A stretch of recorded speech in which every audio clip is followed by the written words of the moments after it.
What is it about a river that sets our imaginations rolling? It must have been that way for young Sam Clemens growing up in Hannibal, Missouri, as he was becoming Mark Twain. Hannibal was a place you could see the proof of a distant world, as river boats and barges drifted in and out of town. The same as when you live by a train track, a highway, or an ocean. There is a pull of the world towards discovery, towards the distance of what lies beyond and unseen. Mark Twain felt it. Ulysses felt it. So many travelers have felt it. The Mississippi River Blues. I felt it as a young man reading Huck Finn, and I saw the Mississippi River in my mind, winding down the heart of America as a place full of wild adventure. As a bit of a dreamer, I always hoped to someday follow the river and discover it for myself. My chance came when I was asked to help lead a tour on the historic Delta Queen Steamboat for one of its last slow trips down the Mississippi River. Once I was on the river, it was everything I expected. I felt transformed on the water. We were moving steadily, watching things pass on the shore.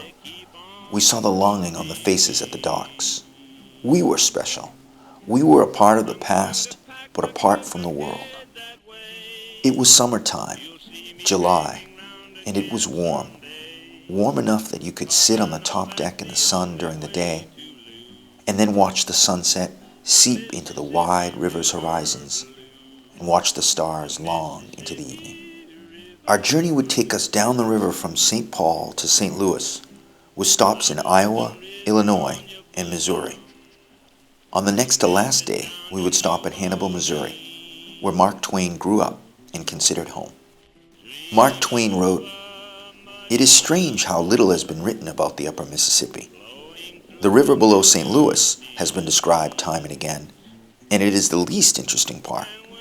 Along the upper Mississippi, every hour brings something new. There are crowds of odd islands, bluffs, prairies, hills, woods, and villages, everything one could desire." It was on an earlier version of a steamboat, much like the Delta Queen, where Mark Twain became a riverboat captain. He had to learn every inch of the river, every inlet, every bend, so as to be able to navigate the entire length. It took him 2 years to learn the river and become a pilot. And to be a pilot, you had to have the boat, the crew, and the passengers under your control, and guide the cast of characters safely down the river.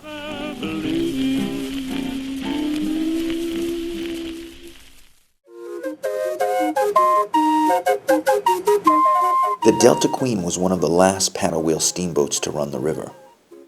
As a National Historic Landmark, the steamboat had served many celebrities and 3 presidents as it worked rivers in California, the South, and eventually had come to travel down the Mississippi.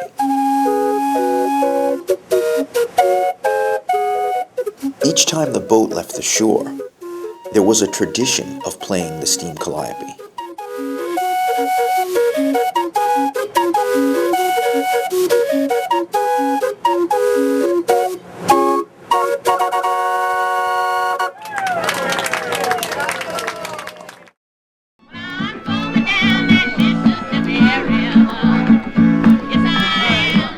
When we arrived in Hannibal, Missouri, it was clear to see that Mark Twain was here.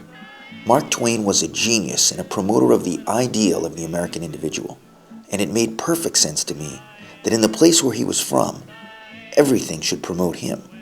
For in no one place that I had visited had an industry arisen to promote just one individual, such as here in Hannibal.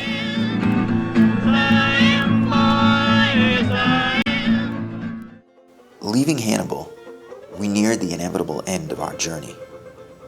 To see the river this way, from this boat, was a once-in-a-lifetime chance to discover the river, as Mark Twain had known it.